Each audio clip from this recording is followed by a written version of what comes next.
आप सबों को प्रभु यीशु मसीह के मधुर नाम से मेरा जय मसीह की।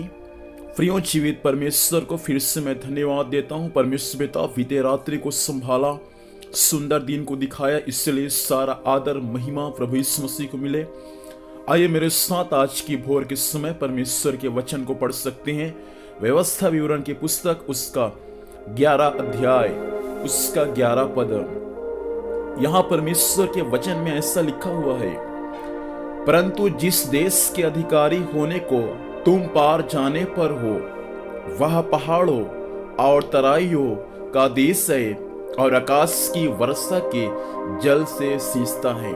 परमेश्वर पिता इस वचन के माध्यम से हम सबों को आशीष प्रदान करें।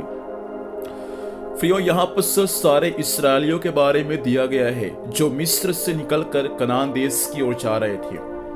परमेश्वर सारे इस्राएलियों को अभी कनान देश को लेकर जाने वाला है, लेकिन कनान देश जाने से पहले परमेश्वर बता रहे कि कनान देश में कनान देश कैसा है, वहां का जमीन कैसा है, वहां के लोग कैसे हैं, सब बातों को यहाँ पर परमेश्वर सारे इस्राएलियों को बता रहे। अर्थात परमेश्वर जिस देश को देने का प्रतिज्ञा किया है, उस देश में बहुत सारा आशीष है जो परमेश्वर सारे इस्राएलियों को बता रहे। वो आशीष है कि उस देश में दूध और मधु की धाराएं बहती है। उस देश में वहां का भूमि जो है वे उपज उपजाने वाला भूमि है। यहाँ पर जो बातें लिखा है उस बातों को मैं आपके बीच में रखना चाहूंगा। एक समय था जब परमेश्वर के लोग जब मिस्र देश में जब थे, उस समय वे लोग जब मिस्र देश में थे, वे लोग खेती किया करते थे, वे लोग बीज को बोते थे, वे लोग साग सब्जी को भी लगाते थे। और परमेश्वर के वचन में लिखा, वे पांवों से नालियां बनाकर सारे फसलों में वे पानी को डाला करते थे। लेकिन परमेश्वर सारे इस्राएलियों से कहता है, जब तुम उस देश में जाओगे जिस देश को देने का प्रतिज्ञा मैंने तुमको कहा है, वह देश पहाड़ों का देश है, वह देश तराइयों का देश है। और उस देश में तुमको जो साग पात जो लगाएंगे, जो बीज को बोएंगे, उसमें तुमको पानी डालने की आवश्यकता नहीं पड़ेगा, क्योंकि मैं परमेश्वर क्या करूंगा, आकाश की वर्षा उस खेती पर, आकाश की वर्षा उस साग पात पर जहां तुमने बोया है, मैं वहां अवश्य करूंगा। और आगे 11 पद में ऐसा लिखा हुआ है, वह ऐसा देश है जिसकी तेरे परमेश्वर यहोवा को सुधि रहती है और वर्ष के आदि से लेकर अंत तक तेरे परमेश्वर यहोवा की दृष्टि उस पर निरंतर लगी रहती है। अब परमेश्वर, आपने खेती किया, खेती करने के बाद परमेश्वर आपको छोड़ नहीं देगा, लेकिन परमेश्वर निरंतर उस खेती का ध्यान रखेगा। वे हर समय जब भी पानी का आवश्यकता पड़ेगा, तब भी परमेश्वर समय समय पर आकाश से आपके खेत के लिए, आपके भूमि के लिए परमेश्वर आशीष का बारिश करेगा। प्रियो, इस बातों को ध्यान दीजिए।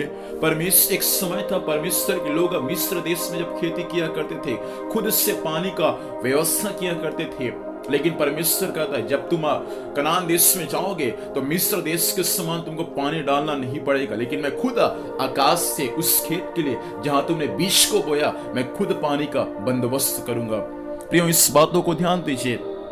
जिस स्थान में परमेश्वर ने आपको रखा है, जिस शहर में परमेश्वर ने आपको रखा है, हो सकता है वह मरुस्थल के समान होगा, हो सकता है वह बंजर भूमि के समान होगा, लेकिन आप हालेलुया उस बंजर भूमि में हालेलुया परिश्रम करने के लिए तैयार है। मेरा परमेश्वर स्वर्ग से आशीष की बारिश करेगा और उस बंजर भूमि को मेरा परमेश्वर आपके लिए उपजाऊ भूमि अवश्य बना देगा। इसलिए परमेश्वर के प्रिय लोगों, जिस स्थान में आप है उसी स्थान में रहकर परिश्रम करना शुरू कर दे, मेरा परमेश्वर अवश्य आपको प्रतिफल देगा। आइए आज की सुबह के समय अपनी आंखों को बंद करें और हम परमेश्वर से प्रार्थना करें। Hallelujah, hallelujah, hallelujah. सर्वशक्तिमान जीवित महान परमेश्वर पिता, हम यीशु के नाम से प्रभु आज की सुबह के समय स्वामी आपके स्वर्गीय सिंहासन के निकट में आते हैं।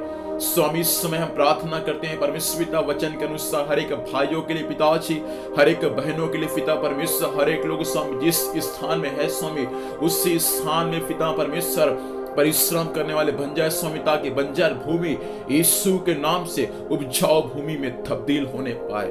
मालिक वचन सुनने वाले हर एक पर आपकी बड़ी आशीष का हाथ होने पाए। आज के दिन भर संभाल, स्वर्गीय सुरक्षा दे प्रभु। जहां भी जाएंगे जाने आने में सहायता कर। जो भी कुछ कार्य करते हैं परमेश्वर पिता, हर कार्य यीशु के नाम में सफल होने पाए। धन्यवाद स्वामी, आपने प्रार्थना सुना और आशीष दिया। यीशु मसीह के नाम से पिता हम आशीष को मांगते हैं, आमीन। प्रभु हम सबों को आशीष दे। आप सबों को जय मसीह की। Praise the Lord.